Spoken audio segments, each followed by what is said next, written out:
Welcome to the Brighter Side of Ed podcast. I am your host, Dr. Lisa Richardson Hassler, here to enlighten and brighten the classrooms in America through focused conversation on important topics in education. In each episode, I discuss problems we as teachers and parents are facing and what people are doing in their communities to fix it. What are the variables, and how do we duplicate it to maximize student outcomes? In this episode, I focus on the educational leader as a variable. How can an educational leader make a positive difference in the school community? Eric Robinson is on today's show to discuss how he discovered and addressed the various needs in his school community. He was a school board member on the Sarasota County School Board, and while in office, used some creative methods to bring attention and help to the needs in his community. Welcome to the show, Eric. Well, thank you. Thank you for having me. Just to start us off, can you tell us a little bit about yourself before we begin? My name is Eric Robinson. I'm a local CPA. I was trying to find my place in the world, and I was volunteering at a variety of different organizations: Habitat Board, United Way, the local airport authority. Then I started getting involved in governmental stuff, and then I eventually landed on the local community college, and I kind of saw that I had a little bit bigger impact on things, and then I ended up getting on the financial advisory committee for our local school district, and I kind of felt my home, and I was able to mirror, my CPA finance background with my love of education and having an impact. And then from there, I ran from school board. Then I got on the school board, and from that moment on, I started causing trouble, and I enjoyed it. Not too much trouble. Depends on the way you look at it. So one of the things that you have to do in order to create change is don't care who gets credit. Number one. It's true. Number two, don't care who you have to work with, as long as you're able to get those results. Right. And number three, be student focused. And if you go in with those mindset, it allows you to partner with teachers, allows you to partner with parents, because as long as they have those same goals. And it also, I'll just go and tell you, I'm conservative, and so, but it allowed me to partner with the union, teachers union, which you don't normally see. And so, if I can tell my one of my stories, sure, is so I had decided that I've been blessed privately, and I decided I was not going to take my salary. Instead, I was going to give it back. And so the teachers union came to me and they said, "Hey, white wing wacko, are you really going to give away your salary?" And I said, "Yes." And they said, "Well, our lowest performing school in the district decided that the teachers got together and they decided they did not want to use the same curriculum that they always did." And what was happening was at the district level, it was a one-size-fit-all. And so the district, who knew best, and the curriculum leaders, who knew best, decided that everybody got the same reading program, regardless of race, creed, color, national origin, because they were going to, not play favorites, not discriminate. But by doing that, they did discriminate, because there's a discrimination based upon how people learn. Right. Different people learn differently. Some people learn multiplication tables by singing them. Some people learn their multiplication tables by just sitting there and rewriting the multiplications over and over. Right. And there's a variety of paths to do it. And sometimes those paths are cultural in nature. And sometimes you have to adapt the curriculum to identify that. Right. And so this school happened to be a heavily African-American. And nationwide, African-Americans are about, on grade level, about a third of the time, versus whites who are on grade level about 70% of the time. Okay. And so the teachers came together and said that they didn't want to do the same thing that worked at the rich white school was not working at their district. And so these teachers said, "We know what works in our district, but the district's going to keep giving us their curriculum, so we have to go out and buy our own curriculum." Oh, wow. And so the union came to me, said again, "Hey, white wing wacko, are you willing to put your money where your mouth is?" And I said yes. And we partnered together, and we went out and got textbooks and curriculum guides and all that good stuff. And it was SRA. And you also need to understand, if you're an educational leader, that you may be leading, but you're not the one knowledgeable. You have to realize who has the knowledge. Right. The teachers in the classroom. Because at the end of the day, you close the door and it's a teacher in front of 18, 20, 21 students. Right. And if you're a good leader, all you're doing is standing outside that door, waiting for that teacher to open up the door and tell you what she needs. It is not your job to stay in the classroom with her and tell her what she needs. It's your job as a true leader is to let other people lead. And when you do that, amazing things happen. That school went from a D to a B in 2 years. Wow. We were able to allow them to have flexibility. McGraw-Hill, the publisher of SRA, came down and did a documentary with us. Oh, wow. And I remember walking out of that documentary, and they came, they interviewed us, and the people from our landings, what we call our central office, people from the central office. Of course, there was cameras, documentary. Then they wanted to be there. Right. Then they wanted to say how great this was. But they provided no backup, no support, no nothing. And in fact, they really didn't like it because it minimized their power, which is a lot of the central office is about power and authority. Right. Controlling curriculum is a very big part of that power. And allowing teachers to dictate their own curriculum and saying, teachers, you know what's best, rather than the person on the high mountain who dictates down. That's a shift in power. And they don't like that because it makes them useless. Right. It takes away the necessity for them. And really what they should be doing, in my humble opinion, as a leader, is you should be vetting, and it's like going to a restaurant. You should vet the curriculum to make sure that it doesn't have any appropriate content, that it actually works, and then allowing the teachers to look through that menu and saying, this works in my class and with my teaching. It's not just the cultural, but you also have to think about the teacher style. Right. Some teachers teach better one way versus another.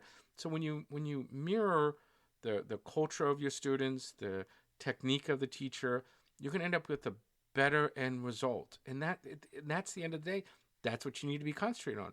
What's going to help the teachers the best? Instead, some people concentrate on what's going to keep my power. What's going to make sure that I have a fiefdom? I want to make sure I have my assistant and I want to be, I not only want to be a director, but how do I get to become an executive director by extending my responsibility? When you start taking their authority and moving it down the chain to the teachers, it takes power away from them and it puts it back on the teachers, which central office really doesn't like that. Most of the struggles that we saw was between school-based and administration-based. Okay. It's always a fight, at least in larger districts of that size. So it ended up doing well. And so we're walking out of the documentary. Yeah. And I go to the chief academic officer and I said to her, when can we start replicating this? And she turned to me and says, we will never do that. In fact, this little experiment that you have will come to an end soon. Oh, wow. Yes. And I looked at her and she was like a Pollyanna Mary Poppins type. Yeah. Very nice school mom always. And then when she said that, I saw Mary Poppins' evil twin. And I was like, oh my God, you have to be kidding me. Because it was so successful. So why wouldn't you want to replicate that?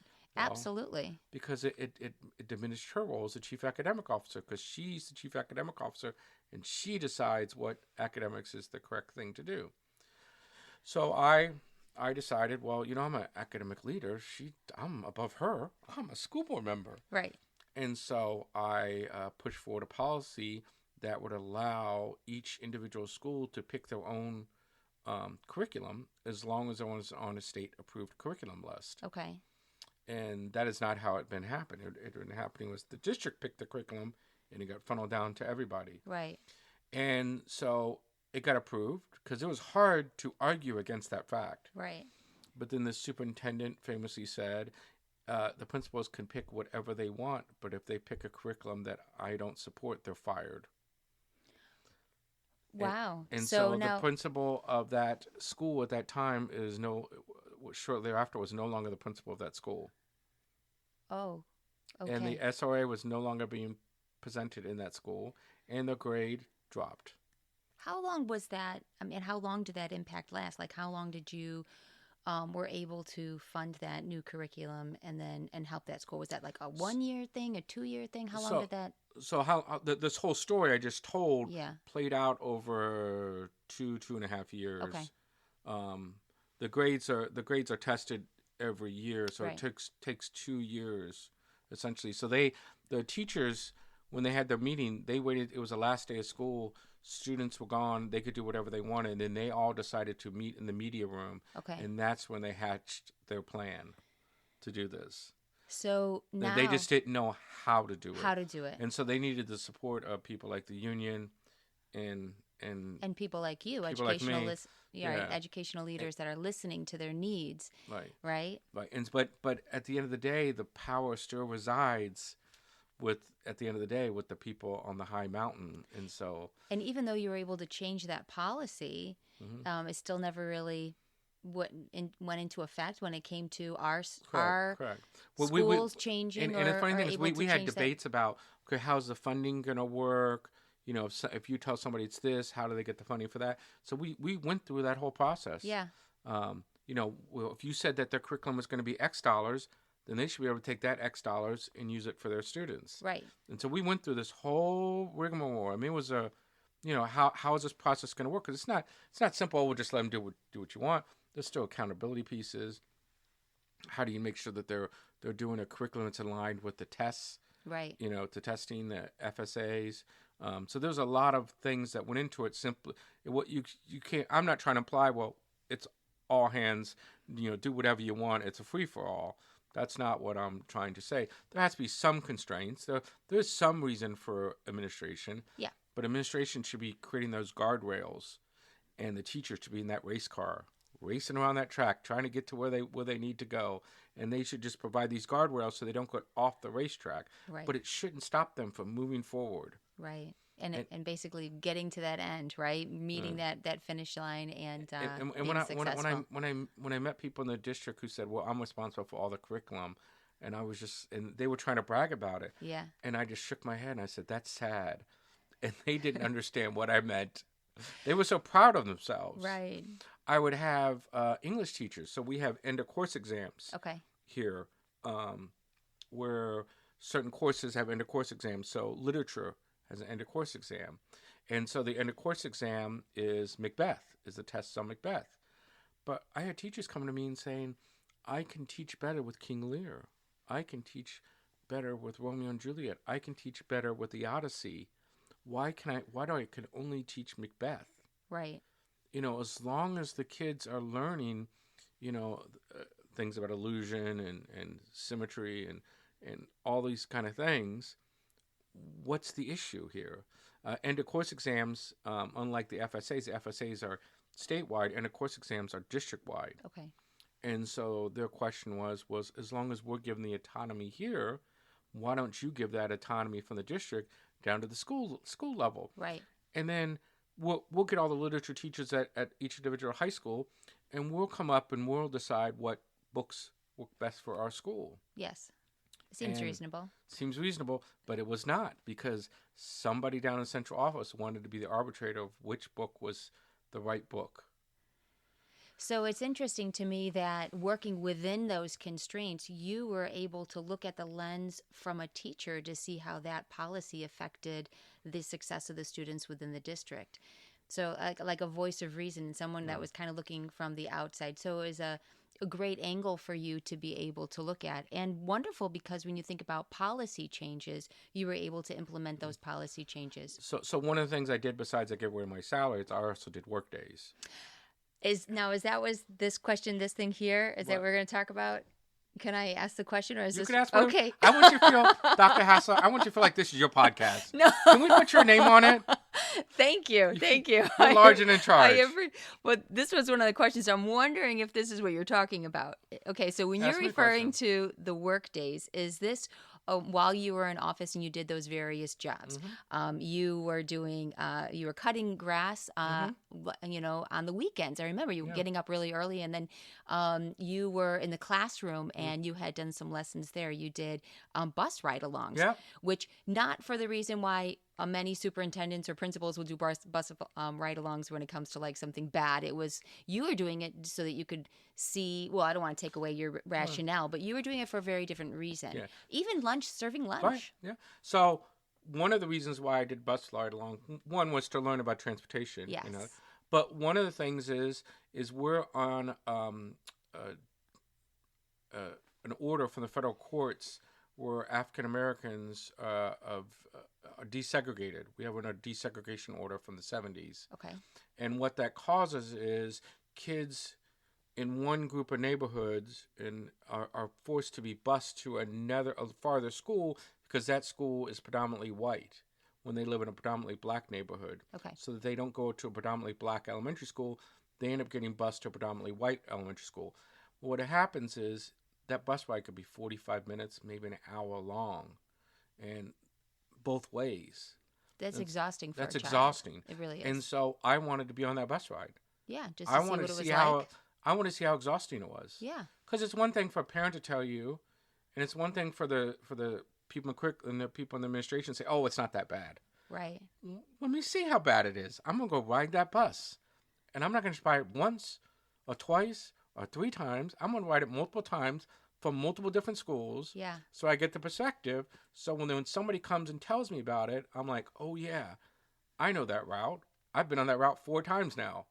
And so it gives you a perspective. And so when we had people who come in who did not want, I would say bluntly, they didn't want those type of people with their kids. Yeah. And I would always ask the same question every time. And after I asked the question, 2 things would happen. 1, I wouldn't get my answer. And 2, they would never bring it up again for for like 6 months. And the one question I asked was, are there African Americans at the predominantly white school performing the same, better, or worse than African Americans at a predominantly African American school? And they would not answer the question, and they would change the subject and move on to something else. Because what was the answer? The answer was that they performed better. Okay. And of course, if they performed better, why would you pull? Then the next question is, if they performed better, because I knew the answer. I knew the answer. They knew the answer. And the answer would be, well, then why are you pulling them out? Why would you want to change that? Why would you want to change it? You want your students to be able to receive the best education and to perform to the best of their ability. Yeah, that's the kind of troublemaker I did. Yeah.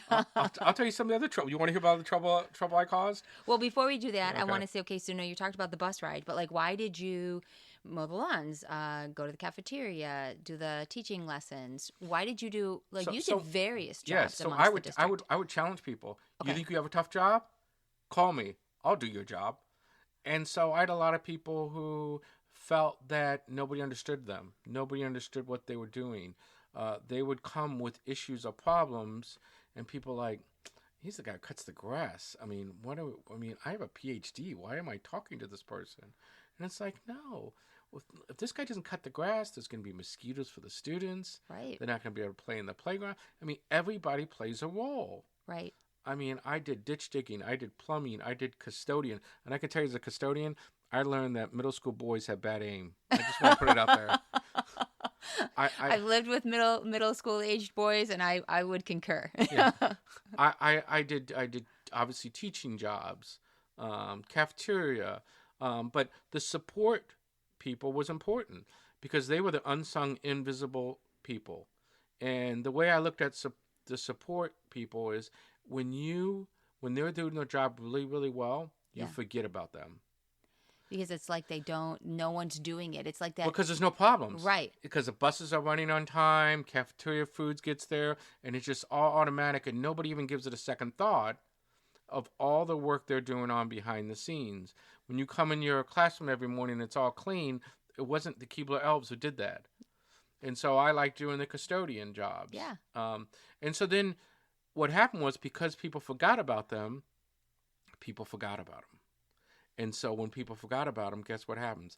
Vacancies go up, pay gap goes up, and the quality goes down. And then it starts infecting the education. And now you do remember who they are, but it's for all the wrong reasons. And now it's actually impacting the educational environment. Right. And so you got to pay attention to that to make sure it doesn't impact the educational environment.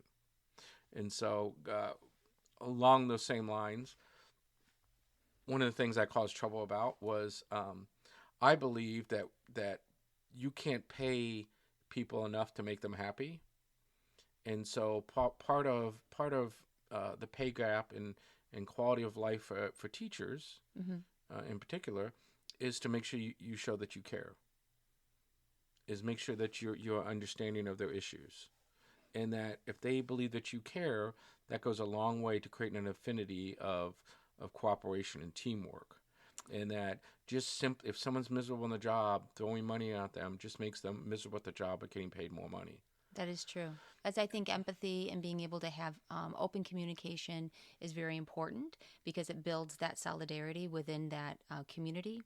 But then that kind of brings me over to when you were in office, you proposed a new, what was it? A way to help Sarasota School District help recruit teachers. And I Right. remember this proposal going up. I thought it was fantastic, by the way. I And proposed a now, bunch of things to recruit teachers. did you? Yeah, Okay, but well, which one are you talking about? I'm talking about the ones with the before care and Yes, the after care. that's what I was going to bring Yes, up there. okay, with the children. Right. And then That's what I was off of talking about. that, do you think that would help? Right now we're in the great resignation, they're calling it, with the teachers leaving. And do you think one or some of these proposals that you're going to talk about would help? Yeah, yes, because if you care about my kids, I care about you. If you don't care about my kids, I don't think you really care about me. You can't tell me you care about me, but you don't care about my kids, Right. right? And so what I did was I said, hey, we have people like a teacher's aide. A teacher's aide makes $12 an hour, but it costs $12 a day to put your care in aftercare. Well, if a parent wants to have a parent-teacher conference with the teacher's aide after school, the teacher's aide's actually losing money when you count for taxes. Right. So they don't want to meet with the parents. Right. So who does that actually help? Right. It's not. They're And- frustrated because you don't understand the fact that it's costing them money to be able to be there to support And you want the teachers to stay after school. You want the teachers to come in early. It helps with camaraderie with the parents. So the parents, sometimes somebody doesn't really need a parent-teacher conference. Just check in. Hey, Dr. Hassler, how's little Joey doing? I know he had the spelling test. He was really stressed out about it. What do you have any advice on how I can deal with the stress? How to do that? Just a myriad of questions. Just a quick, 90-second conversation. No need to create a whole parent-teacher conference and, Right. block out time. And then everybody, the teacher's like, oh my God, what's the parent going through? And so offering up, well, you would have thought that I was killing someone's baby. So Did not go over well. No, did not go over well. Our CFO was against it. The chief academic officer, she comes back again. Yeah. She was against it. And so they were fighting me with it, rather hard about it. And they came back that initially they had said that they couldn't do it because it was going to be taxable income to them. And I said, but I'm a CPA. I know a little bit about paywall and tax. That's my practice. Right. It's paywall. This is your And gem, I said, right? I don't believe that to be an accurate statement. And so, but you try to acquiesce and work with people. Right. And so I modified my motion instead of requiring them that the staff would explore pre-care and aftercare, and that they would direct staff to work with Eric Robinson to determine, how to implement this. And I made that like during the summer. Okay. Well, we were coming up on Christmas, and I went to the CFO and I said, "Hey, what's going on? We still don't have this." He goes, "Well, you said that the motion was for us to look at it. I looked at it and decided not to do it." Oh no. I was like, "Oh no, you misunderstood. Well, then I'm gonna have to make another motion." Right. So I brought it up in January, made my motion again. And, Yes. And the CFO was arguing with me back and forth, and I had chapter and verse where it wasn't taxable and how it wasn't going to cost any more money, and one of the issues was that it's not fair, And I was like, well, wait a minute, you guys have your own gym here at the administrative buildings. Why? How is that fair? You guys have pizza parties. They don't have that. You guys have a lot of perks here at the administration building that they don't have at other schools, and the people at the schools have cafeterias. You don't have a cafeteria, so you can't try to because of fairness. So the chief academic officer came in, and she started, berating it. So finally, I just said, you know what? I'm willing to acquiesce. I'm willing to give in. I'm willing to lose. I just want to know one question, because we have teachers watching and teachers' aides, and people really want this. I just want you to answer one question.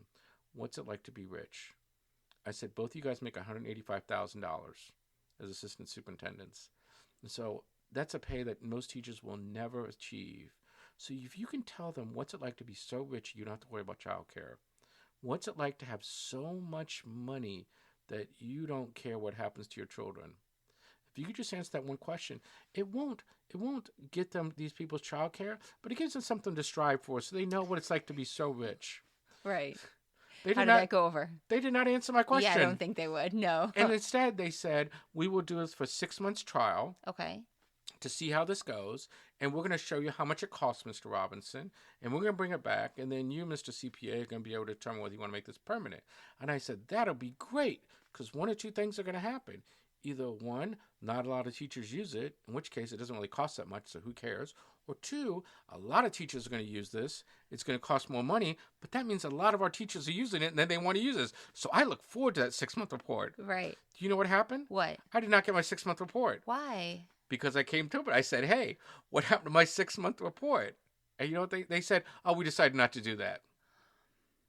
They could do that even though they said they were going to? Like, this is shocking to me. Yeah, but this is shocking. It is shocking to me. It really because they is. decided we're just going to make it permanent. Oh. So they made it permanent. Okay. So it still exists. No, once I got out of office. It was pulled. Yes. So what I'm hearing is all the different things that you did within the school system, and you pushed it to the limits. Mm-hmm. You were creative, you were collaborative, you listened, and these are all strengths of a great leader. I was collaborative with certain people. Okay. But you needed to collaborate with, when you're thinking about not only school leaders, but also teachers and unions and people that were doing all kinds of various I collaborated jobs. with those people. Yes. But if somebody else wanted to collaborate to stop that, right. I wasn't really collaborating with them. If somebody said, teachers don't know, we're up in administration, we know better, that's not the person I want to collaborate with. Right. So you were collaborating with the people who are making a difference day in and day out with our students' success, and trying to make it so that they were able to, you were help supporting them to make it. Again, people who will never receive any credit. Right. So if you don't care about who gets the credit and you're focused on the student, teachers by definition are focused on the students. Teachers by definition are not focused on countywide curriculum and trying to make sure they become executive director. No, they want to make sure that the child that's sitting in front of them day in and day out is happy and they're academically successful. That's what they strive for. Right. So that's why I started up with, you got to make sure that, these particular criteria exist. Right. And if these particular criteria exist, then those are the people you want to work with. That's how you get to success. Did you find that you were very supported by the teachers? Yeah, I think so. Yeah. And how did the parents, were they supportive? I ended up getting, I was a former chairman of the Republican Party. I got endorsed by the teachers union. That doesn't happen every day. No, that doesn't. That means you were on the right track in my mind. So that's pretty impressive. I did put here, no, we did that one. Before we wrap up, or is there anything else that you would like to add before I ask this last question? No, I'm worried about the last question's always gotcha questions. So no, it's not a gotcha, no. I swear. Okay. It's, what advice would you give a teacher or a parent looking to make a policy change within their school? Well, first of all, policy changes don't exist just in a school. In a district. So policies are usually district-wide. Okay. And so when someone's looking for a policy, it's usually district-wide.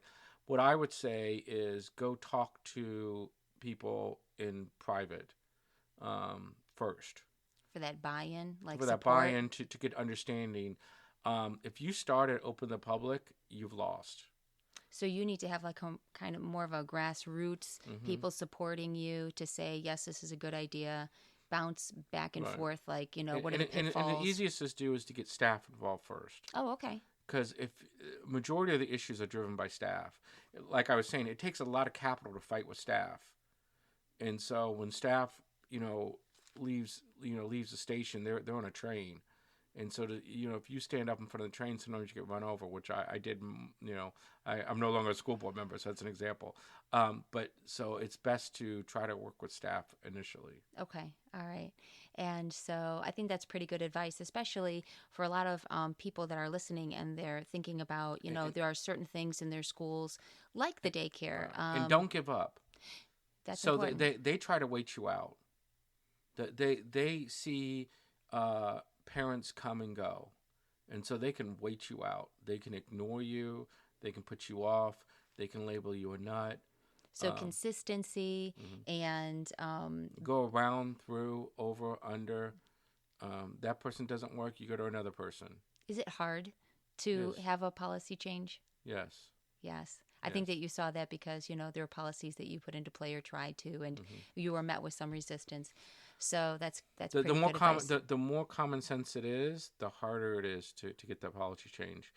Because if it's not a common sense, then it's easy they just dismiss you out of hand, and you don't get to talk to anybody, and you're like walled off.